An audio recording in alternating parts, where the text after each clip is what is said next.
Dear students, welcome back to EduPers. കഴിഞ്ഞ വീഡിയോയിൽ നമ്മൾ ഡിസ്കസ് ചെയ്തത് നാളത്തെ പരീക്ഷയ്ക്ക് വരുന്ന പ്രധാനപ്പെട്ട എസ്സേ ക്വസ്റ്റ്യൻസ് ആണ്.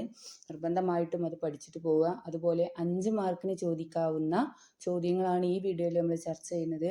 അപ്പോൾ എസ്സേ വീഡിയോ നിങ്ങൾ കണ്ടിട്ടുണ്ടാവുമെന്ന് കരുതുന്നു. കണ്ടിട്ടില്ലെങ്കിൽ അതിൻ്റെ ലിങ്ക് ഞാൻ ഈ വീഡിയോയുടെ ഡിസ്ക്രിപ്ഷൻ ബോക്സിലിടും. കാണാത്തവർ നോക്കാം. ഓക്കെ, അപ്പോൾ നമുക്ക് ഈ വീഡിയോയിലോട്ട് കിടക്കാം. മാർക്കിന് ചോദിക്കാൻ സാധ്യതയുള്ള ചോദ്യങ്ങളാണ്. അപ്പോൾ ഈ ചോദ്യങ്ങൾ നിങ്ങൾ പഠിച്ചിട്ട് പോവുക പരമാവധി കഴിയുന്നത്ര. ഓക്കെ, ഒന്നാമത്തെ ചോദ്യം, ഫസ്റ്റ് വൺ, നിയമനിർമ്മാണത്തിൻ്റെ നടപടിക്രമങ്ങളാണ്. ലോ മേക്കിംഗ് പ്രൊസീജിയർ നമ്മൾ പഠിച്ചിട്ടുണ്ട്. ഫസ്റ്റ് റീഡിങ്, സെക്കൻഡ് റീഡിങ് എന്നൊക്കെ പറഞ്ഞിട്ട് അത് പഠിച്ചിട്ട് പോവുക. ദെൻ 5 മാർക്കിന് ചോദിക്കാവുന്നതാണ്.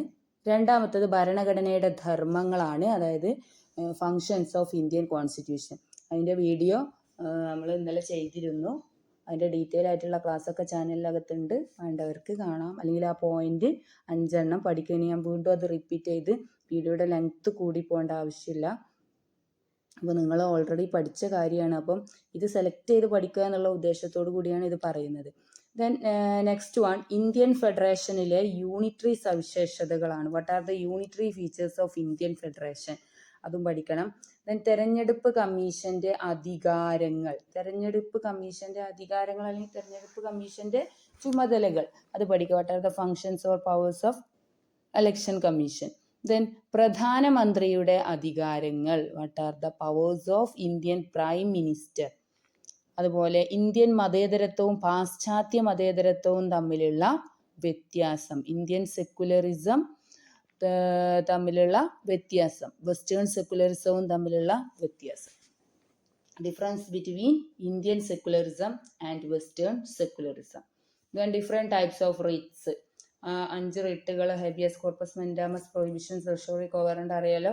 ആ 5 റിട്ടുകൾ നിങ്ങൾ പഠിക്കുക. അതിലേതെങ്കിലും ഒരു റിട്ട് ഷോർട്ട് ആൻസർ ആയിട്ടും ചോദിക്കാം. മെൻഡാമസോ ഹെബിയസ് കോർപ്പസ് ഒക്കെയാണ് സാധാരണ ചോദിക്കാറുള്ളത്. ദെൻ എക്സിക്യൂട്ടീവിനെ പാർലമെന്റ് നിയന്ത്രിക്കുന്ന ഉപാധികൾ, what are the important techniques control executive. Parliament എക്സിക്യൂട്ടീവിനെ കൺട്രോൾ ചെയ്യാൻ ഉപയോഗിക്കുന്ന ടെക്നിക്സുകൾ ചോദിക്കാറുണ്ട്.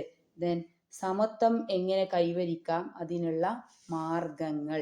ഈക്വാലിറ്റി കൈവരിക്കാനുള്ള മാർഗങ്ങൾ, എങ്ങനെ നമുക്ക് ഈക്വാലിറ്റി കൈവരിക്കാം. Developing equality. ദെൻ സുപ്രീം കോടതിയുടെ അധികാര പരിധി, സുപ്രീം കോടതിയുടെ പവേഴ്സ് അല്ലെങ്കിൽ പവേഴ്സ് ഓഫ് സുപ്രീം കോർട്ട്.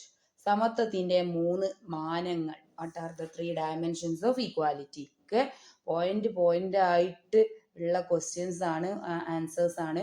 അപ്പോൾ ആ പോയിന്റ്സ് നിങ്ങൾ നിർബന്ധമായിട്ടും പഠിക്കുക. അതിൻ്റെ എക്സ്പ്ലനേഷൻ ഒന്ന് വായിച്ച് മനസ്സിലാക്കുക. അത് നിങ്ങൾക്ക് എന്തെങ്കിലുമൊക്കെ എഴുതാവുന്നതാണ്. അപ്പോൾ പോയിന്റ് കിട്ടണം എന്നാൽ നമുക്ക് എഴുതാം, സംഭവം മനസ്സിലാക്കി പഠിച്ചാൽ. ദെൻ നീതിയുടെ 3 തത്വങ്ങൾ, principles of justice. 3 important principles of justice. Indian ഭരണഘടനയുടെ തത്വശാസ്ത്രം, what are the philosophy of Indian constitution. 5 factors, 5-6 factors അടങ്ങുന്നതാണ് ഇന്ത്യൻ ഭരണഘടനയുടെ തത്വശാസ്ത്രം എന്ന് പറയുന്നത്. ആ പോയിന്റ്സ് പഠിക്കുക. ദെൻ ഘടനാപരമായ ഹിംസയുടെ വ്യത്യസ്ത രൂപങ്ങൾ, what are the forms of structural violence. അതും പോയിന്റ് ആയി കൊടുത്തിട്ടുണ്ട്. ഒക്കെ ഈസിയാണ്. ആ പോയിന്റ്സ്, ഇതൊക്കെ ആൻസർ, ആ പോയിന്റ്സ് എങ്കിലും നിങ്ങൾ പഠിക്കുക. പിന്നെ നിങ്ങളുടേതായ രീതിയിൽ നമുക്ക് എക്സ്പ്ലെയിൻ ചെയ്യാവുന്നതാണ്. ഓക്കെ,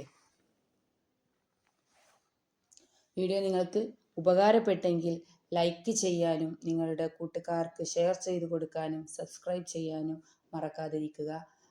മറ്റൊരു വീഡിയോയിൽ നമുക്ക് വീണ്ടും കാണാം. അതുവരെ എല്ലാവർക്കും ബൈ ബൈ.